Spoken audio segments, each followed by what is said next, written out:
Nakon što smo posadili sve vrste luka, vrijeme je za brigu o našim usjevima, a najbolje je za biljke se brinuti preventivno.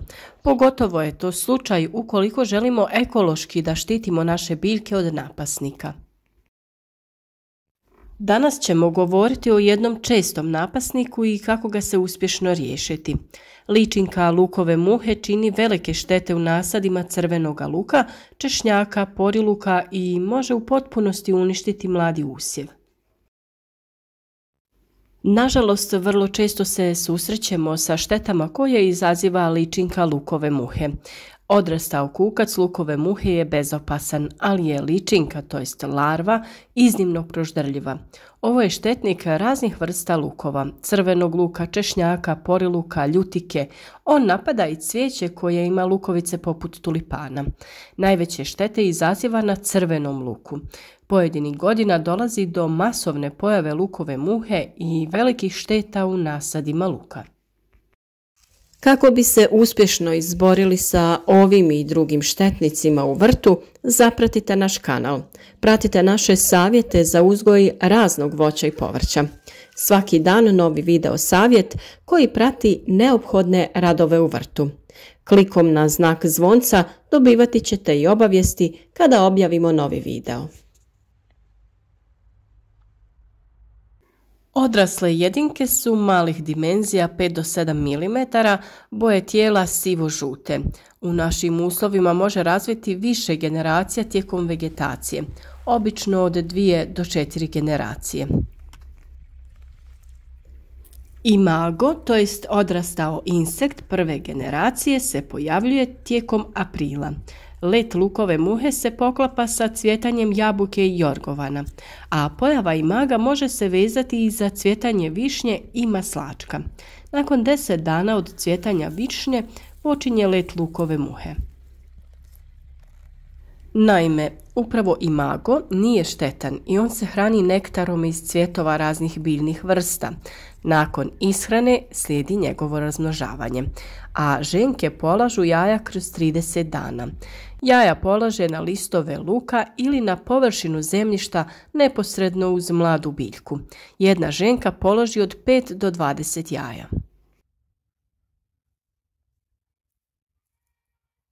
Do samog izlijeganja ličinki iz jaja dolazi poslije 4 do 6 dana pri temperaturi od 20 stepeni i vlažnosti zraka oko 65 stepeni. Ličinka se hrani u unutrašnjosti luka i izaziva štete tokom 2 do 3 sedmice.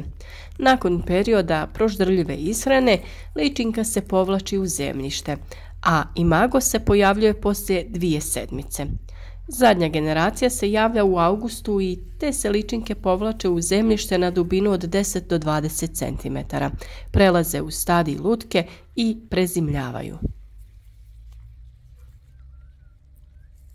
Napadnute biljke luka su prepoznatljive po žutim listovima. Cijela biljka poprima blijedu boju. Od napada najviše stradaju mlade biljke koje imaju razvijena 2 lista. A kod ovako mladih biljaka ličinka se nalazi u osnovi središnjeg lista, što izaziva njeno propadanje. Kod većih biljaka lukova muha najčešće jaja polaže u nizu na listove. Tu se ličinka ubušuje i spušta prema glavi. U jednoj glavici može biti više ličinki lukove muhe. Na mjestu ishrane dolazi do truljenja, što na kraju dovodi do propadanja ili takav luk nije za prodaju.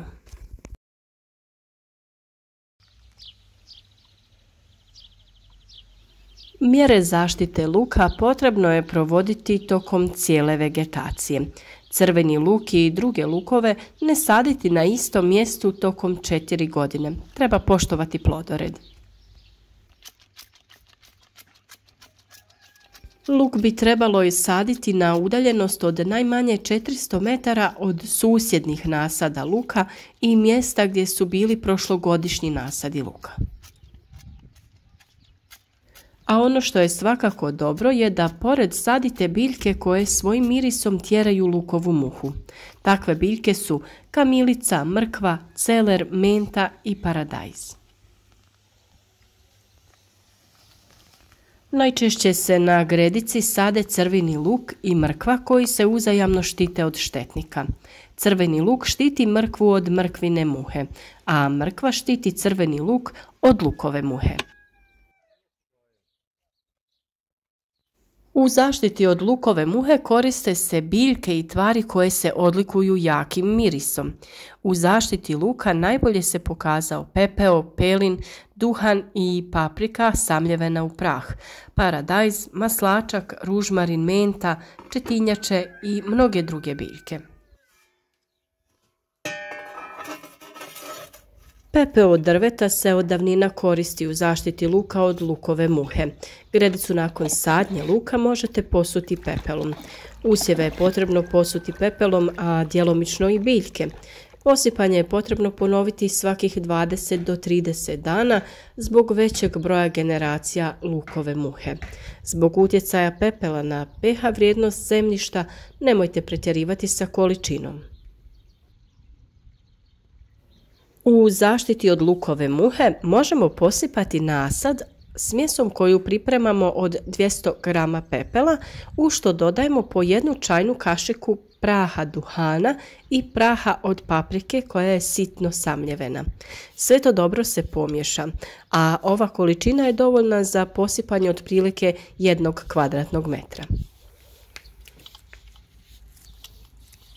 Ono što nam također može biti korisno je pripravak od maslačka.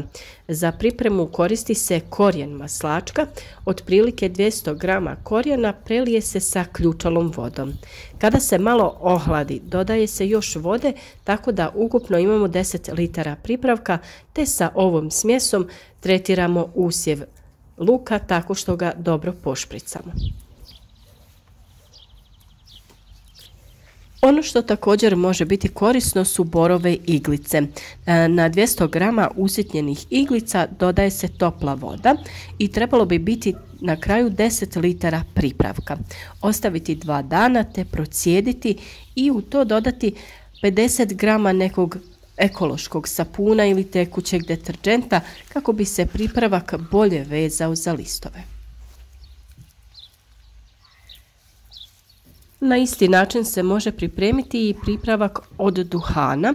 Koristi se 400 g duhana koji se također potopi u 10 litara vode i na isti način kao pripravak od borovih iglica se pripremi i koristi. Paradajz je također koristan jer svojim mirisom tjera lukovu muhu, a tokom sezone može se praviti i pripravak od lišća, a na početku sezone dovoljno je samo rasporediti nekoliko posudica sa rasadom paradajza na gredice luka. Ono što vam također može biti korisno su ploče protiv lukove muhe. Možete ih nabaviti u poljoprivrednim trgovinama. One će uveliko smanjiti mogućnost dolaska lukove muhe i samog polijeganja jaja.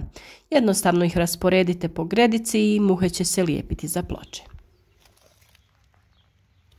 Lukova muha je jedna od najčešćih napasnika koja uzrokuje propadanje luka.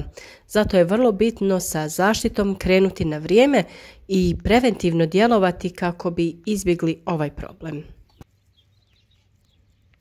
Ono što je također vrlo važno jeste da ranije krenete sa samom sadnjom crvenog luka i na taj način izbjegnete zarazu štetnicima, da pazite na plodored i da luk sadite kraj biljaka koje povoljno na njega utječu.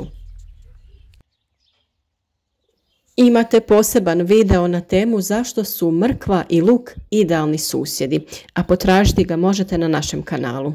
Zaštita pepelom od same sadnje je vrlo bitna, na taj način biljka će biti zaštićena jer će ojačati i biti otpornija. Svakako isprobajte ove savjete kako bi ova sezona uzgoja bila što uspješnija. Pratite naše svakodnevne savjete. A podržite naš rad tako što ćete neke od videa podijeliti sa vašim prijateljima kako bi što više ljudi iskoristilo ove korisne savjete. Ostavite like na video koji vam se sviđa i naravno javite nam se u komentarima da znamo od kud nas to sve pratite. Podijelite vaše neke uspješne savjete u uzgoju biljaka ili pitajte nešto što vas zanima. U svakom slučaju svaki dan se družite s nama i uzgajajmo zdrave biljke zajedno.